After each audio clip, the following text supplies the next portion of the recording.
Here we're going to look at factoring by grouping, and beforehand you might not notice this, so I'll show you, like, let's say you just started going on a problem, and before a little bit you notice something's the matter here. So these two, what do they have in common? They both have a y, and so I'm left with x minus 6. And these two, I could factor out a 1 or a negative 1, but either way, you notice there's no way that this one is going to match up with this one like we're used to in factor by grouping. And so don't worry if you try something, just back up one and say, well, maybe these two didn't have anything in common. Maybe I could put these in a different order.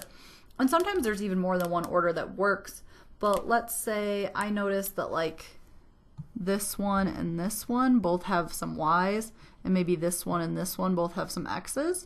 And so these are all just terms. As long as I get the right sign with the right term, I can put y minus x and minus 2x next to each other. And I could put plus 3y squared and minus 6y next to each other.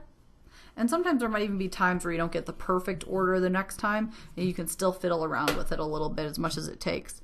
So let's try this. These both have an x, so I'm left with y minus 2. And these both have a 3 and a y. And so I'm left with y minus 2. And so it looks like we picked a good order for those. And so one of my factors is y minus 2, and the other one is x plus 3y. What's left behind, because I noticed these two match up.